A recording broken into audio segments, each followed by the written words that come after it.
શ્રી ગણેશાય નમઃ. ત્રિશૂળ ચેનલમાં તમારું સ્વાગત છે મિત્રો. આજે હું તમારી માટે લઈને આવી છું શ્રાવણ મહિનામાં અમાસથી શરૂ થતું 10 દિવસનું વ્રત, દશામાનું વ્રત. તેની કથા અને વાર્તા તમારી સમક્ષ રજૂ કરું છું. તો ચાલો મિત્રો સાંભળીએ દશામાની વાર્તા. શ્રાવણ મહિનામાં અમાસના દિવસે ગામની સ્ત્રીઓએ દશામાનું વ્રત લીધું હતું. વ્રતવાળી બહેનો નદીએ નાહવા જવા લાગી અને નદીને કાંઠે રાજાનો મહેલ હતો. રાણીએ એટલી બધી સ્ત્રીઓને નહાતી જોઈ અને દાસીને પૂછ્યું કે પેલી સ્ત્રીઓ કયું વ્રત કરે છે. દાસીએ નદીએ જઈને પૂછ્યું કે તમે કયું વ્રત કરો છો. એક સ્ત્રીએ કહ્યું કે અમે દશામાનું વ્રત કરીએ છીએ. બીજી સ્ત્રીએ કહ્યું કે 10 સૂતરના તાતણા લેવા અને તેને 10 ગાંઠો વાળવી અને દોરાને કંકુ દેવો અને તે દોરો હાથે અને કળશે બાંધી દેવાનો. કળશે દોરો બાંધી અને દશામાના નામનો દીવો કરી અને સ્તુતિ કરવાની. દાસી મહેલમાં આવી અને રાણીને વાત કરી. રાત્રે રાજા આવ્યા એટલે રાણીએ કહ્યું કે હું દશામાનું વ્રત કરું. રાજાએ કહ્યું કે તારે શા દુઃખે વ્રત કરવું પડે. રાણી કહે કે નિર્ધનને ધન મળે, પુત્ર પરિવાર વધે અને જીવનમાં શાંતિ મળે. રાજાએ કહ્યું કે મારે ધનની કમી નથી. હાથી, ઘોડા, રાજપાટ બધું જ છે. રાજાના અભિમાનભર્યા વચનોથી રાણી રિસાઈ ગઈ અને ખાધા વગર શયનખંડમાં જઈને સૂઈ ગઈ. રાજા ઉપર દશામાં કોપાયમાન થયા. રાત્રે રાજ્યમાં ફરી વળ્યા. સવાર થતાં જ રાજ્યમાં આંધાધૂંધી થવા માંડી. ભંડારમાં જોવા જાય તો પૈસોએ ન મળે. કોઠારમાં જોવા જાય તો અનાજનો દાણો પણ ન મળે. પ્રજા રાજાને વિનવીને કહેવા માંડી કે હવે તમે પહેરેલા લુગડે બહાર નીકળો, તમારે માથે ખરાબ દશા બેઠી છે. રાજા અને રાણી તો બંને કુંવરોને લઈને ત્યાંથી ચાલી નીકળ્યા અને ગામના પાદરે ફૂલવાડીમાં બેઠા. ત્યાં તો ફૂલવાડી બળીને ભસ્મ થઈ ગઈ. રાણી રાજાને કહે છે કે આપણી દશા કઠણ છે, તો હવે આપણે અહીં રહેવામાં સાર નથી. આમ વિચારી અને રાજા અને રાણી ત્યાંથી ચાલી નીકળ્યા. રસ્તામાં કુંવરને ભૂખ લાગી. એટલામાં રાણીની બહેનપણીનું ઘર આવ્યું. રાણી કહે કે બહેન બટકું રોટલો આપીશ. જાજા ભિખારણ, મારે ઘેર બટકું રોટલો લેવા આવી છે તે શરમ નથી આવતી. બહેનપણીએ કહ્યું. તેઓ ત્યાંથી આગળ નીકળ્યા અને કુંવરોને તરસ લાગી. રાણી બંનેવ રાજકુંવરોને લઈને વાવમાં પાણી પીવડાવવા જાય છે. ત્યાં તો બંનેવ રાજકુંવરોને દશામાએ વાવમાં ખેંચી લીધા. રાણી તો રોતી અને કલ્પાંત કરતી રાજા પાસે આવી અને કહ્યું કે આપણા બંનેવ દીકરાઓ વાવમાં પડી ગયા છે. રાજાએ કહ્યું કે કલ્પાંત શા માટે કરો છો? જેના હતા તેણે લઈ લીધા. ત્યાંથી તેઓ દૂર ચાલી નીકળ્યા. એટલામાં રાજાની બહેનનું ગામ આવ્યું. રાજા કહે કે આ તો મારી બહેનનું ગામ છે, તેને મળ્યા વગર કેમ જવાય? ગામમાં પખાલી સાથે કહેડાવ્યું કે તમારા ભાઈ અને ભોજાઈ તમને મળવા આવ્યા છે. બહેને વિચાર કરવા લાગ્યો કે ભાઈની કઠણ દશા હોય તો જ આવે, નહીં તો હાથી, ઘોડા, રથ, પાલખી વગર કેમ આવે? બહેને તો સુખડી બનાવી. સુખડી અને સોનાનું ભારે સાંકડું લઈ અને તેને માટલીમાં મૂકી અને મોકલાવ્યું. પરંતુ જ્યારે રાજાએ માટલી ખોલી ત્યારે સુખડી કોલસો થઈ ગઈ અને સાંકડું સાપ બની ગયો.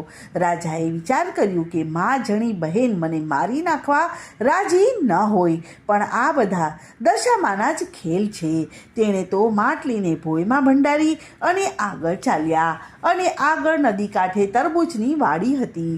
રાણીએ ખેડૂતને કહ્યું કે ભાઈ, અમને એક તરબૂચ ખાવા આપો તો સારું. ખેડૂતે એક તરબૂચ આપ્યું, પણ સૂર્યનારાયણ અસ્ત થયા પછી ખાવું નહીં, આવું નિયમ હતું. તેથી તરબૂચ ખાટલામાં મૂકી અને તેઓ સૂઈ ગયા.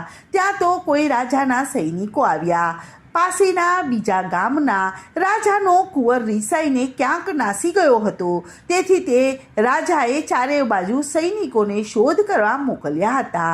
હવે ખાટલામાં જે તરબૂચ હતું તે એકાએક કુંવરનું માથું થઈ ગયું. સૈનિકો શોધતા શોધતા ખાટલા સુધી આવી પહોંચ્યા અને તેમાં ગુમ થયેલા કુંવરનું મસ્તક જોયું. સૈનિકોએ રાજા અને રાણીને અપરાધી ગણી અને ખૂબ જ માર માર્યો અને તેમને દોરડાથી બાંધી કાઢી અને બળજબરીથી રાજાના મહેલમાં લઈ ગયા. પછી કુંવરનું મસ્તક જોઈ અને રાજાએ બંનેવને હત્યારા ગણી અને કેદખાનાની કોટડીમાં પૂરી દીધા. બંનેવની આવી માઠી દશા હતી કે મહેલના વાસી હવે જેલના વાસી બની ગયા હતા. આમ ને આમ શ્રાવણ મહિનાના અમાસનો પવિત્ર દિવસ આવી ગયો અને રાણીના મનમાં થયું કે પોતાના પતિએ દશામાના વ્રતની અવગણના કરી હતી, તેથી માતા રૂઠી ગયા છે, માટે હું આ વખતે દશામાનું વ્રત કરું. તેણે તો દશામાના 10 દિવસ દશામાના ક્ષમા માંગી.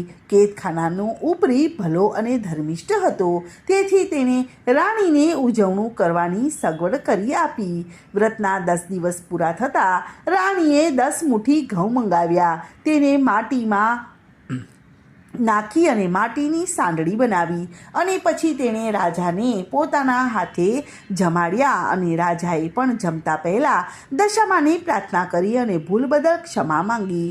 રાણીએ આખો દિવસ સાંડળીને પોતાની કોટડીમાં જાળવી રાખી અને સવારના 4 વાગતા નજીક આવેલી સાંડળી જળમાં પધરાવી દીધી અને નજીક આવેલી નદીએ સાંડળી જળમાં પધરાવી દીધી. બરાબર એ જ વખતે મહેલમાં સૂતેલા રાજાને સપનું આવ્યું કે હે રાજા, તે જેમને કેદખાનામાં પૂર્યા છે તે બીજા રાજ્યના રાજા અને રાણી છે. તેણે તારા કુંવરની હત્યા નથી કરી. તારો કુંવર તો તેના મોસાળે મળવા ગયો છે. તે હવે આજે સવારના પહોરમાં જ મહેલે પાછો ફરશે. માટે ભલા રાજા રાણીને કેદખાનામાંથી મુક્ત કરી અને તેમની ક્ષમા માંગજે.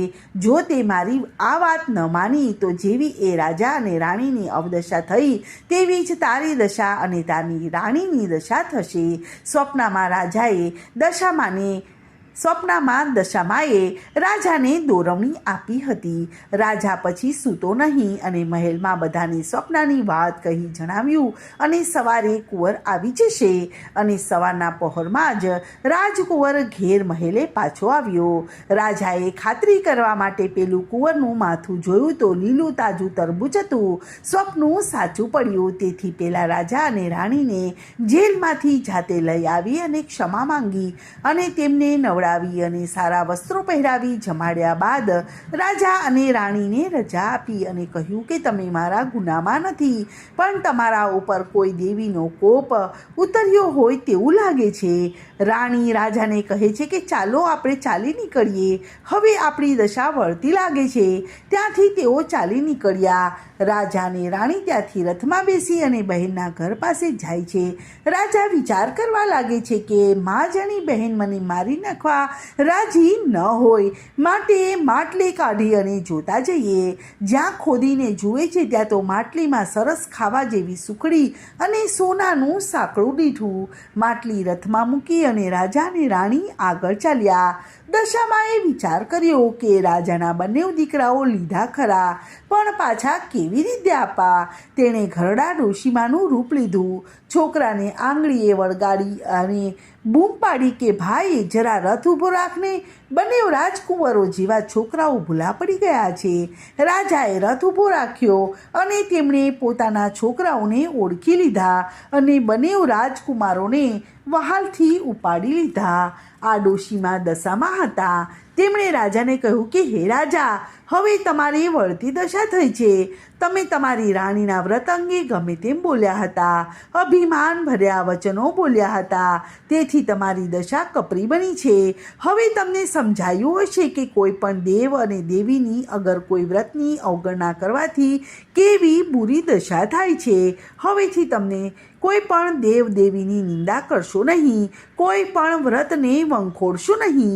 આટલું કહી અને ડોશી રૂપે આવેલા દશામાં અંતર ધ્યાન થઈ ગયા. બધા રથમાં બેસી અને આગળ વધ્યા અને રાણીની બહેનપણીના ઘર આગળ આવ્યા.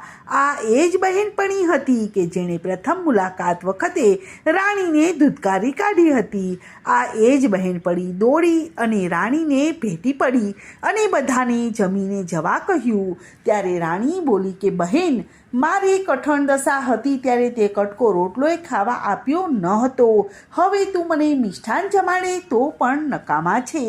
આમ કહી અને રાણીએ રાજાને રથ હંકારી મૂકવા કહ્યું અને ત્યાંથી નીકળી અને તેઓ પેલી ફૂલવાડી આગળ આવ્યા અને તેઓ ફૂલવાડીમાં પેઠા તેવી જ બળી ગયેલી વાડી લીલીછમ બની ગઈ. રાજાના આગમનની ગામમાં ખબર પડી કે રાજા રાણી અને કુંવરો અનેક કષ્ટો વેઠી અને સુખરૂપ પાછા ફર્યા છે. તેથી ગામના લોકો વાજતે ને ગાજતે સામા આવ્યા અને તેનું સામૈયું કરી અને મહેલે લઈ ગયા.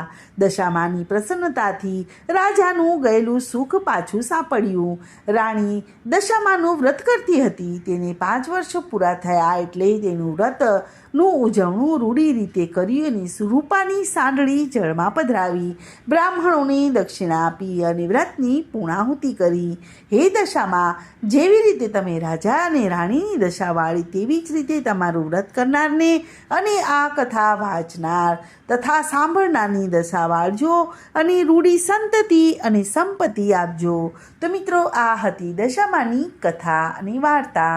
તો આજની આ કથાને હું અહીં વિરામ આપું છું. કાલે ફરીથી આવીશ એક નવી કથા અને વાર્તા લઈને. ત્યાં સુધી બધાને મારા જય શ્રી કૃષ્ણ. ધન્યવાદ.